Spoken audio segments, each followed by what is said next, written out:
Hello students, कैसे हो। आज हम लोग पढ़ने वाले हैं उत्तल दर्पण का फोकस बिंदु। पिछले वीडियो में हम लोग पढ़ चुके थे कि उत्तल दर्पण का फोकस बिंदु कहते हैं, उत्तल दर्पण पढ़ चुके हैं, उसके बाद में दर्पण की परिभाषा सब कुछ पढ़ चुके हैं। आज हम लोग पढ़ने वाले हैं कि उत्तल दर्पण का फोकस बिंदु किसे कहते हैं।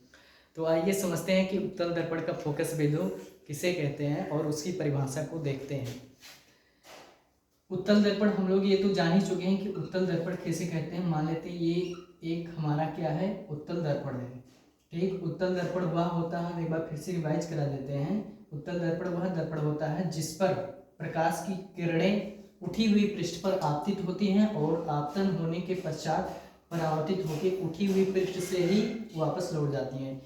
उसे क्या कहते हैं, उत्तल दर्पण कहते हैं। अब ये हमारा क्या हो गया, उत्तल दर्पण हो गया, उत्तल दर्पण और उत्तल दर्पण। और ये हमारा क्या है, मुख्य अक्ष है।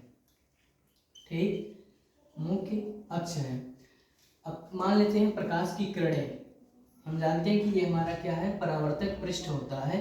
परावर्तक पृष्ठ वह पृष्ठ होता है जिस पर से प्रकाश की आने वाली किरणें आपतित होती हैं और उस परावर्तक पृष्ठ से टकराकर पुनः वापस उसी माध्यम में वापस लौट जाती हैं। ये क्या है, हमारा परावर्तक पृष्ठ।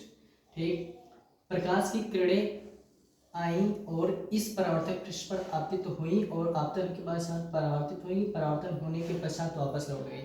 अब हम अगर इस बिंदु को, इस जाने वाली परावर्तक पृष्ठ को अगर इससे से पीछे बढ़ाएं, ठीक पीछे बढ़ाएं, तो ये कुछ इस तरह से ऐसा प्रतीत होगा कि आने वाली प्रकाश की ये परावर्तित किरणें जो परावर्तन होके ऐसे जा रही हैं, ये परावर्तित किरणें कुछ यहाँ से आती हुई प्रतीत होंगी।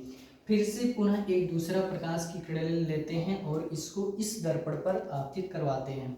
आपतित कराने के पश्चात फिर से जब ये किरणें परावर्तित होकर वापस लौटेंगी और अगर हम इसी प्रकार इसको भी पीछे बढ़ाएं तो लगेगा कि ये प्रकाश की किरण, परावर्तित प्रकाश की किरण इसी बिंदु से इसी बिंदु से आती हुई प्रतीत हो रही है।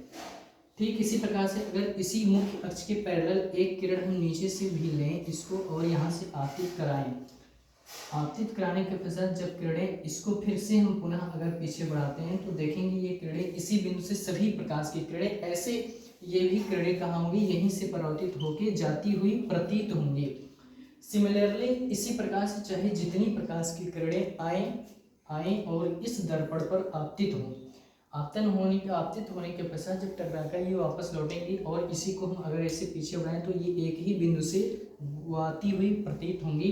इसी बिंदु को क्या कहते हैं, दर्पण का, उत्तल दर्पण का फोकस बिंदु कहते हैं। तो ये तो हुआ कॉन्सेप्ट। अब इसकी परिभाषा ये बनेगी कि दर्पण पर, उत्तल दर्पण पर आने वाली प्रकाश की किरणें दर्पण के जिस बिंदु से परावर्तन के पश्चात उत्तल दर्पण की तरफ आने वाली प्रकाश की किरणें दर्पण से परावर्तन के पश्चात जिस बिंदु से आती हुई प्रतीत होती हैं। देखिए यहाँ से हम सब जब इस किरणों को पीछे बढ़ाए हमने देखा ये सभी किरणें इस बिंदु से आती हुई प्रतीत हो रही हैं। ये भी किरणें आ रही, क्यों ऐसा हो रहा है? अच्छा, ऐसा हो क्यों रहा है? क्योंकि इसमें सूर्य की जो किरणें हैं, सूर्य की किरणें चाहे जो भी किरणें हम ले लें, वो दर्पण के एक पृष्ठ पर, परावर्तक पृष्ठ पर आपतित हो रही, जबकि इसका दर्पण का फोकस उत्तल दर्पण की दूसरी तरफ होता है। तो ये डायरेक्टली उस फोकस तक पहुंच नहीं पाती क्योंकि दूसरी तरफ तो इसका पेंट किया हुआ भाग है, इस पर पेंट किया हो, इसलिए इसको जब अगर हम इस किरणों को, परावर्तित किरणों को पीछे बढ़ाएं और पीछे बढ़ाने पर ये किरण जिस बिंदु से, इसी बिंदु से आती हुई प्रतीत हो रही हैं, तो इसी बिंदु को हम क्या कह देते हैं कि इसे ही उत्तल दर्पण का फोकस बिंदु कह देते हैं। ये होता है हमारा उत्तल दर्पण का फोकस बिंदु।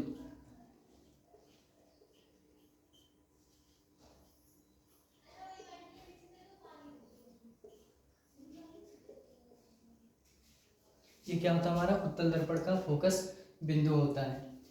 ठीक, अब परिभाषा इसका लिख लेते हैं हम लोग।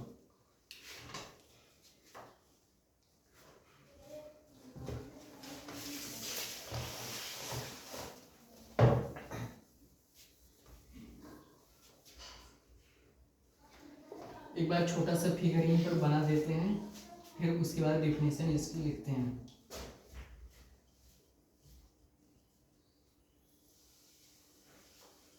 ये क्या हमारा उत्तल दर्पण है। उत्तल दर्पण पर आने वाली प्रकाश की किरणें आ रही हैं और इसके परावर्तक पृष्ठ से परावर्तित होकर उसी माध्यम में वापस लौट जा रही हैं।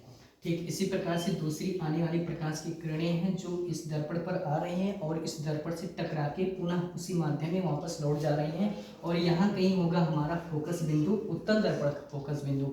याद रखना, अवतल दर्पण का फोकस बिंदु हमेशा उसी तरफ होता है जिस तरफ से आने वाली प्रकाश की किरणें दर्पण पर आपतित होती हैं और आपतन और वहां से टकरा के वापस लौट जाती है। लेकिन उत्तल दर्पण में ऐसा नहीं होता। आप सब देख रहे हैं यहाँ पर कि प्रकाश की किरणें इधर से आ रही है और ये क्या हमारा दर्पण का परावर्तक पृष्ठ है। दर्पण की परावर्तक पृष्ठ पर टकरा रही हैं, टकराने के पश्चात वापस लौट जाते हैं। अब इस बिंदु को, इस परावर्तित किरण को अगर हम पीछे बढ़ा रहे हैं तो देख रहे हैं कि ये इस पॉइंट से ये आती हुई प्रतीत हो रही है, जबकि वास्तविकता यही है कि ये प्रकाश की किरण इस फोकस बिंदु तक पहुंच ही नहीं पा रही है। क्यों नहीं पहुंच पा रही है? क्योंकि इसका जो दूसरा पृष्ठ है, उत्तल दर्पण का जो दूसरा पृष्ठ है ये पेंट किया हुआ है, इसलिए इसके फोकस को डिफाइन करने के लिए हम अगर इसको ऐसे पीछे की तरफ बढ़ाएं तो इसी बिंदु से आती हुई सभी प्रकाश की किरणें प्रतीत होंगी, चाहे जहां से टकराएं एक ही बिंदु से आती हुई ऐसे प्रतीत होंगी। इसी पॉइंट को क्या कहते हैं? दर्पण का, उत्तल दर्पण का फोकस बिंदु कह देते हैं। ठीक, तो उत्तल दर्पण का फोकस बिंदु उसे कहते हैं पानी जब आपतित प्रकाश की किरणें, आपतित प्रकाश की किरणें, आपतित प्रकाश की किरणें उत्तल दर्पण से टकराने के पश्चात, उत्तल दर्पण पर टकराने के पश्चात जिस बिंदु से आती हुई प्रतीत होती हैं, जिस बिंदु से आती हुई प्रतीत होती हैं,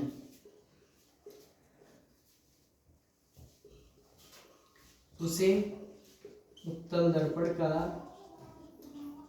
फोकस बिंदु कहते हैं। उत्तल दर्पण का फोकस बिंदु कहते हैं। इसे कैपिटल F से प्रदर्शित किया जाता है।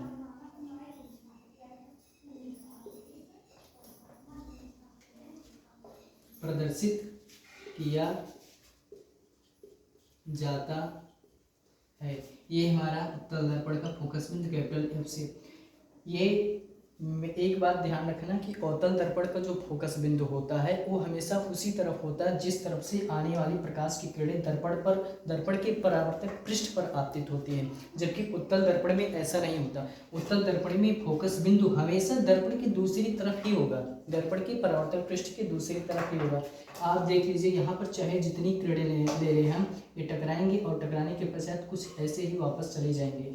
कुछ प्रकाश की किरणें यहाँ से लेंगे, ये भी ऐसे टकराएंगे, टकराने के पश्चात इसी माध्यम में वापस लौट जाएंगी और इन सभी का जो फोकस बिंदु होगा वो एक ही होगा, जो हमेशा क्या होगा? उत्तल दर्पण के दूसरी तरफ ही होगा। तो ये बात हमेशा याद रखना कि अवतल दर्पण का फोकस बिंदु दर्पण की उसी तरफ होता है जिस तरफ से प्रकाश की किरणें आ रही होती हैं, जबकि उत्तल दर्पण में फोकस बिंदु दर्पण के दूसरी तरफ होता है।